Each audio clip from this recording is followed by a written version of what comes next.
Story 1. Camping in California, late 80s.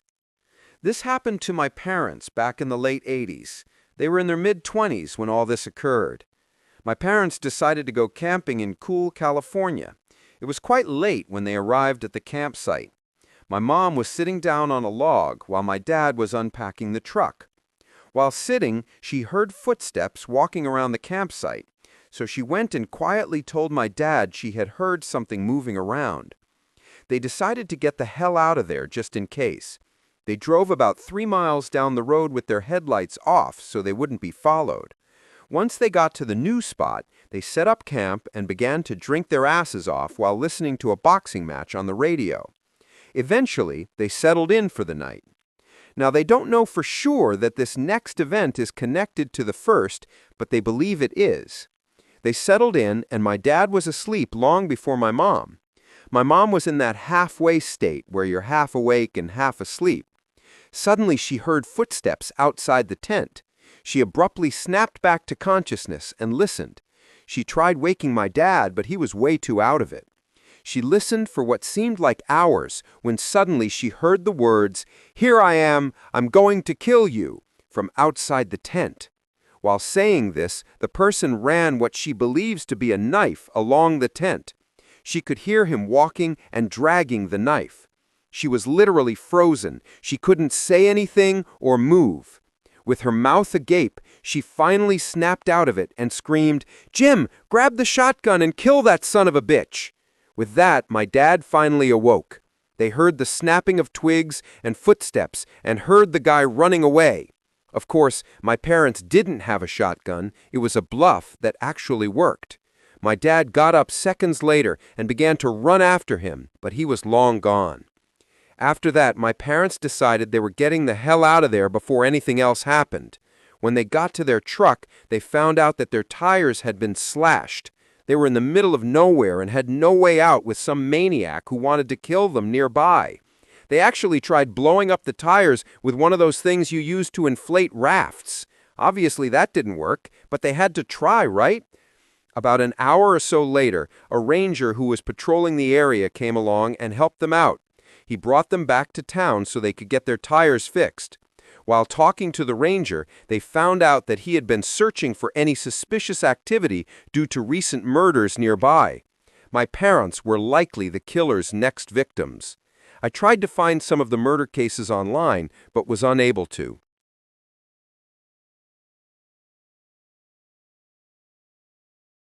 Story 2.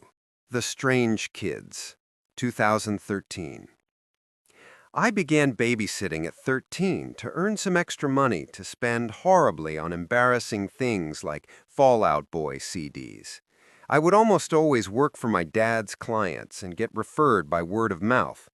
I was babysitting for this one family who had a little girl, 9, and a little boy, 7. The parents seemed okay, if a bit crotchety and awkward, giving me a full schedule to follow and jokingly threatening to beat any boy who might mysteriously show up after they left.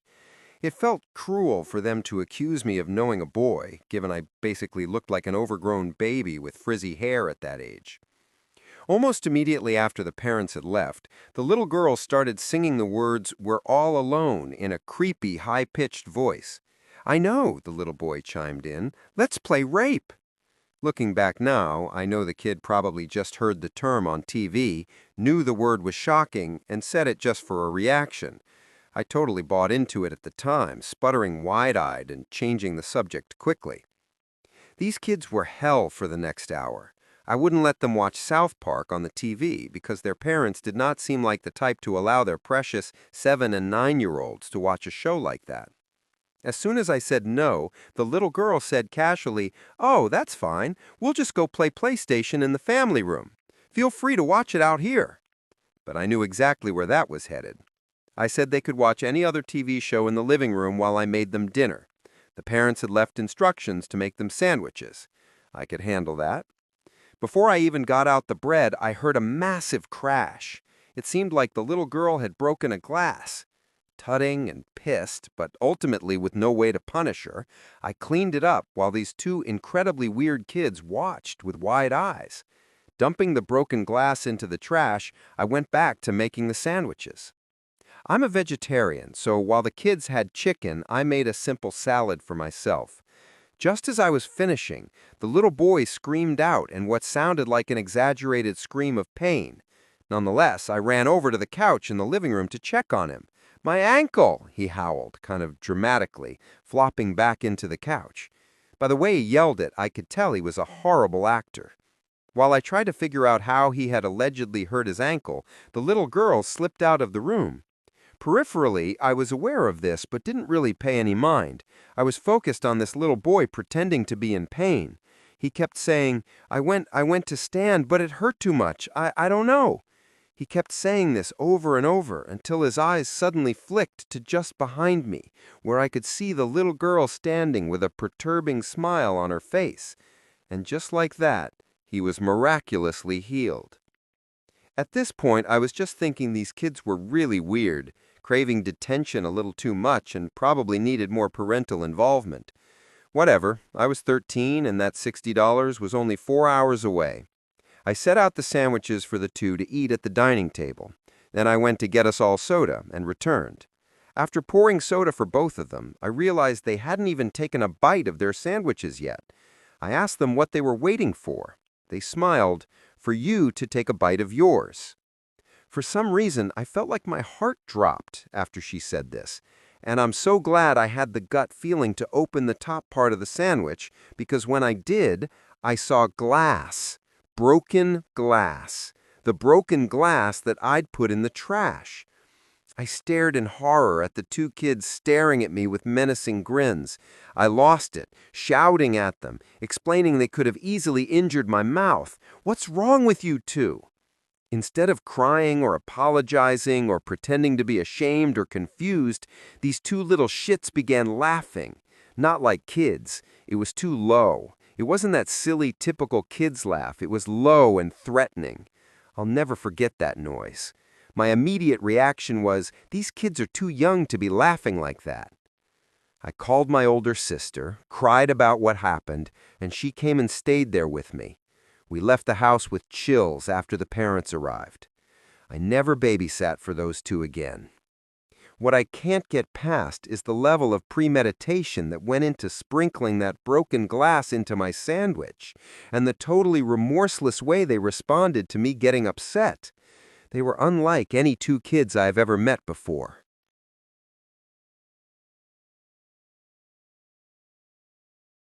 Story 3. The Trip to New Hampshire, August 2013.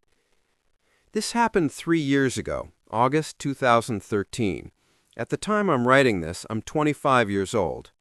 A few years ago, me and 4 of my buddies, who were all the same age as me, were on our way to New Hampshire for a week-long trip to a small getaway home that my buddy Johnny owns. It's in a very rural area, which is ideal for hunting, skiing, off-roading, paintballing, and overall just having a nice rural escape from the city. Why in New Hampshire, you may ask?